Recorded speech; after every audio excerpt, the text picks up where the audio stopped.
Bonjour tout le monde et bienvenue à cette vidéo du vendredi. Alors aujourd'hui, j'ai pas eu le temps de faire un live à midi parce que j'étais sur finalement quelque chose de magnifique. J'ai pu aller, il y a un poulain qui est né et donc j'ai été voir effectivement vers midi comment allait cette petite merveille. C'est vraiment une merveille, voilà. Et donc pas de live, mais voilà, comme promis, je vous fais une petite vidéo. Et aujourd'hui, j'avais envie de vous parler de la vulnérabilité. Si la vulnérabilité n'était pas une faiblesse finalement, mais au contraire un signe de changement, de transformation pour un mieux. Et je vais un petit peu vous emmener dans ce sujet-là.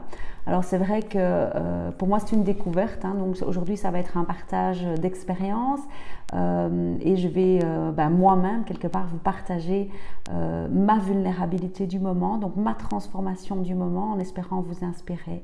Je vais vous parler de soumission et de contrôle et quelque chose qui en découle donc de la vulnérabilité, donc c'est vraiment une expérience personnelle. Alors vous allez me dire, waouh, c'est du lourd, soumission, contrôle, vulnérabilité. Alors oui, c'est peut-être pour ça aussi que j'avais envie justement d'échanger sur cette thématique, parce que souvent quand on échange sur une thématique, même si elle est lourde de sens et elle est difficile, on diminue l'intensité et la lourdeur. Et c'est vraiment un peu le premier effet quand on démarre un coaching, de parler de ce qui nous, de ce qui nous pèse, ce qui nous marque. Et c'est déjà quelque part en externalisant, en parlant, qu'on va déjà aider à diminuer l'intensité. Alors déjà, quand on se sent pas bien, de manière générale, moi je dis toujours, quand on se sent pas bien, c'est qu'il y a quelque chose qui est en train de se passer en nous. C'est-à-dire qu'il y a vraiment un changement qui s'opère. Et si on n'est pas bien, si on a peur ou on se sent vulnérable, on va effectivement générer une sensation de mal-être, d'être pas forcément bien. Donc déjà ça, je trouve que c'est parfois intéressant pour vous-même. Tiens, si vous ne vous sentez pas bien, si vous vous sentez pas bien dans votre peau, pas à votre place, c'est qu'il y a quelque chose qui chipote. Et donc c'est vraiment d'aller quelque part comprendre, mais qu'est-ce qui se passe donc, pourquoi est-ce que je me sens comme ça? Alors, ces émotions de peur et de se sentir vulnérable ou pas bien, c'est quelque part, si on ne bouge pas, si on ne va pas au-delà de ce ressenti, on va stagner. Donc, c'est vraiment pour moi des forces motrices. C'est vraiment les émotions vont nous faire avancer. Donc, si on les apprivoise, évidemment, et si on les écoute, on ira beaucoup mieux. Alors, je reviens sur la vulnérabilité. C'est vraiment... c'est lorsque nous osons être vulnérables que nous sommes vraiment, pour moi, en relation avec nous-mêmes et avec les autres. Combien de fois, quand quelqu'un se montre vulnérable par rapport à, montre quelque chose de vulnérable de lui, vous allez trouver ça intriguant, vous allez trouver ça limite mignon, vous trouvez ça chouette. Il y a vraiment quelque part un échange qui se crée. Alors nous avons tous peur de ne pas y arriver, peur de ne pas savoir faire, peur de ne pas être à la hauteur, peur de décevoir, de se décevoir et de décevoir les autres. Je peux en nommer quelques-unes comme ça. On a peur de s'engager, on a peur de ne pas être aimé, on a peur d'aimer. Ce n'est pas un constat triste parce que cette peur est une énergie qui devrait vous mobiliser justement à dire je vais faire différemment. Alors évidemment, si on reste dans la peur, on reste dans ces filets paralysants et on va se noyer dans des méandres douloureux et rester dans un mal-être. Il y a peut-être deux questions qui sont intéressantes à se poser, qui peut vraiment et sincèrement, et vraiment c'est pas facile, c'est deux questions difficiles, qui peut vraiment et sincèrement répondre à ces deux questions. Que ferais-je si je n'avais pas peur ? Et qui serais-je si je n'avais pas peur? Ça, c'est pour moi deux questions. Alors, je ne vous demande pas d'y répondre tout de suite, mais voilà, qui peuvent en tout cas susciter une réflexion, qui peuvent parfois nous faire prendre conscience que si on enlève cette peur, on avance justement et on devient vraiment qui on est et on se développe et on retourne vers un état beaucoup plus agréable. Alors, choisir d'être vulnérable, c'est ce que je vais faire en expliquant dans un petit instant mon propre exemple.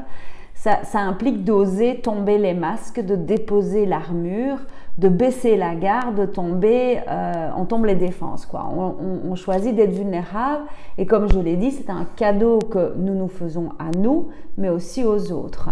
Hein, notre relation avec la vulnérabilité, elle est assez paradoxale parce que quelque part, la vulnérabilité des autres nous attire, on trouve ça chouette, on trouve ça mignon.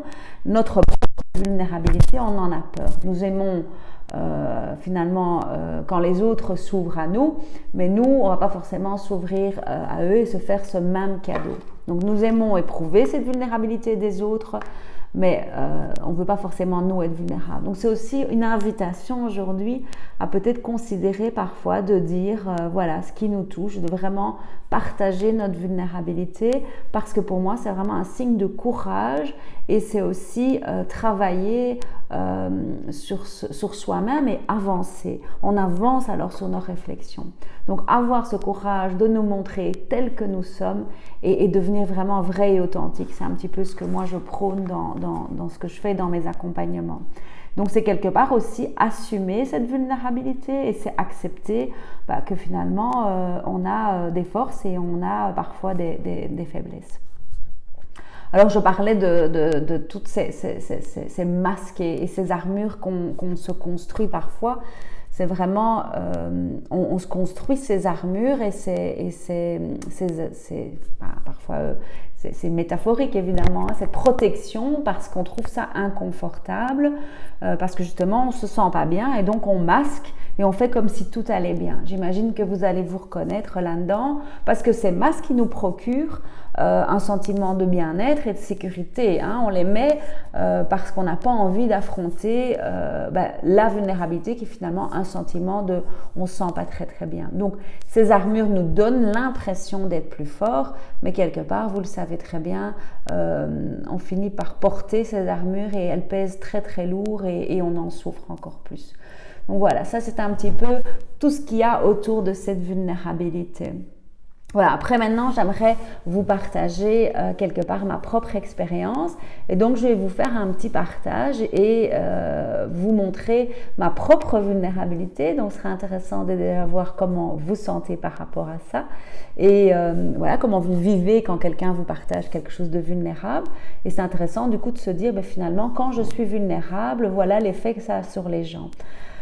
Moi, je vais vous parler d'une situation professionnelle et quelque part, je me suis rendu compte, et c'est vraiment à nouveau sur base d'une expérience de cette semaine, où je me suis rendu compte que j'ai peur de me laisser complètement aller à mon intuition et à mes ressentis, vraiment dans mon cadre professionnel.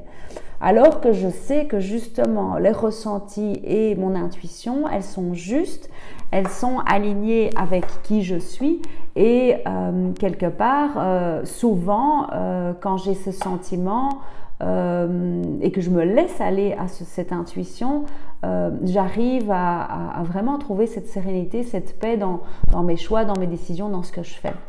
Pourquoi j'ai peur? Parce qu'en fait, plusieurs fois, à plusieurs reprises dans un cadre professionnel, des personnes autour de moi m'ont fait ressentir, en tout cas j'ai eu le ressenti, d'être jugée ou quelque part d'avoir un reproche de ne pas être suffisamment rationnel et factuel. Donc d'être trop dans « ah je le sens, j'ai l'intuition, je sens que ce serait bien », etc. Et de ne pas être rationnel et factuel. Et donc ce que j'ai fait pendant des années, et donc c'est vraiment quelque chose que je me soumets à cette voix qui dit c'est pas assez rationnel et factuel et donc j'efface, je masque quelque part ma capacité à être dans l'intuition pour vraiment éviter le reproche. En gros, c'est vraiment pour ça, c'est éviter le reproche parce que du coup, si j'ai des reproches, je ne me sens pas bien et donc je maîtrise mes envies et mes intuitions ou toute forme émotionnelle. Et donc j'ai fait ça pendant très longtemps.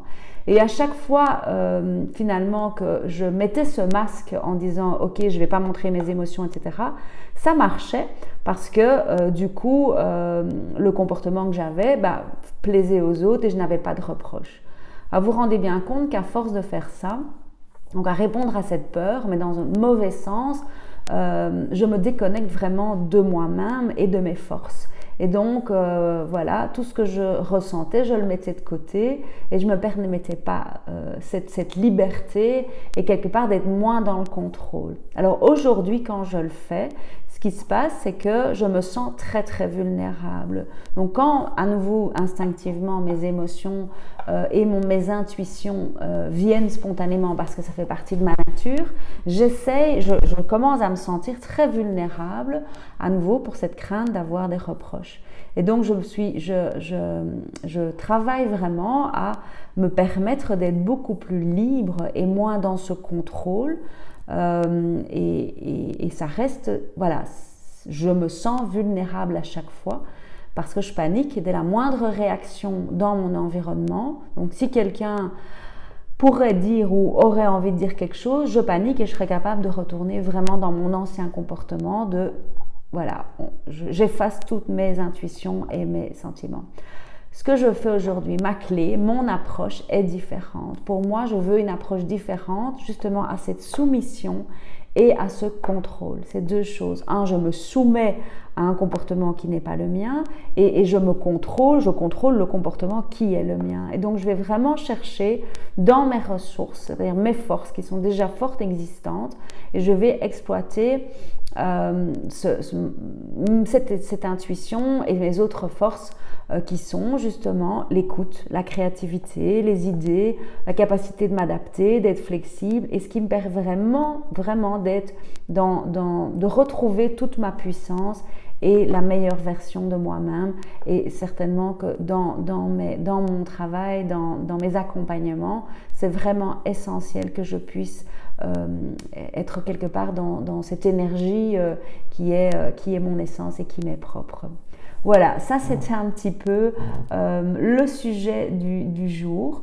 Alors je vous invite peut-être voilà, à me partager vos réactions par rapport à mon histoire. Hein, voilà, est-ce qu'elle fait résonance avec la vôtre? Est-ce que vous détectez voilà, une peur ou une vulnérabilité chez vous aussi? Et peut-être d'aller un petit peu voir, mais finalement, qu'est-ce qui fait que, de quoi est-ce que j'ai vraiment peur et comment est-ce que je peux aller au-delà? Voilà, je vous souhaite un excellent week-end et j'espère vous retrouver très vite dans une autre vidéo. N'hésitez pas à m'envoyer voilà, vos réflexions, vos commentaires et même, je dirais, les thématiques que vous aimeriez que j'aborde dans ces vidéos, dans ces lives du vendredi. Je vous embrasse bien fort, à très bientôt, au revoir.